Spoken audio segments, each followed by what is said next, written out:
This is one of my favorite plots in social sciences. It's from a paper by Johnson and Goldstein. And it basically shows the percentage of people who indicate that they would be interested in giving their organs to donation. And these are different countries in Europe, and you basically see two types of countries. Countries on the right that seems to be giving a lot, and countries on the left that seems to be giving very little or much less. The question is why? Why do some countries give a lot and some countries give a little? When you ask people this question, they usually think that it has to be something about culture, right? How much do you care about people? Giving your organs to somebody else is probably about how much you care about society, how linked you are, or maybe it is about religion. But if you look at this plot, you could see that countries that we think about as very similar actually exhibit very different behavior. For example, Sweden is all the way on the right, and Denmark, that we think is culturally very similar, is all the way on the left. Germany is on the left, and Austria is on the right. The Netherlands is on the left, and Belgium is on the right. And finally, depending on your particular version of European similarity, you can think about the UK and France as either similar culturally or not. But it turns out that from organ donation, they're very different. By the way, the Netherlands is an interesting story. You see, the Netherlands is kind of the biggest of the small group. Turns out that they got to 28% after mailing every household in the country a letter begging people to join this organ donation program. Right, so you know the expression, begging only gets you so far? It's 28% in organ donation.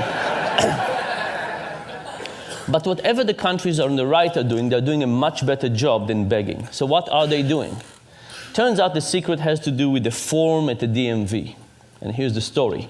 The countries on the left have a form at the DMV that looks something like this. Check the box below if you want to participate in the organ donor program. And what happens? People don't check and they don't join. The countries on the right, the ones that give a lot, have a slightly different form. It says, check the box below if you don't want to participate. Interestingly enough, when people get this, they again don't check, but now they join the program. Now, think about what this means. You know, we wake up in the morning and we feel we make decisions. We wake up in the morning and we open the closet and we feel that we decide what to wear, and we open the refrigerator and we feel that we decide what to eat. And what this is actually saying that much of these decisions are not residing within us. They're residing by the person who's designing that form. When you walk into the DMV, the person who designed the form will have a huge influence on what you'll end up doing.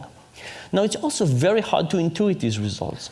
Think about it for yourself. How many of you believe that if you went to renew your license tomorrow and you went to the DMV and you would encounter one of these forms, that would actually change your own behavior? Very, very hard to think that it will influence us, right? We can say, oh, these funny Europeans, of course it would influence them. But when it comes to us, we have such a feeling that we're in the driver's seat. We have such a feeling that we're in control and we are making the decision that it's very hard to even accept the idea that we actually have an illusion of making a decision rather than actual decision. Now, you might say, you know, these are decisions we don't care about. In fact, by definition, these are decisions about something that will happen to us after we die.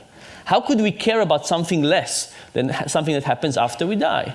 So a standard economist, somebody who believes in rationality, would say, you know what? The cost of lifting the pencil and marking a V is higher than the possible benefit of the decision, so that's why we get this effect.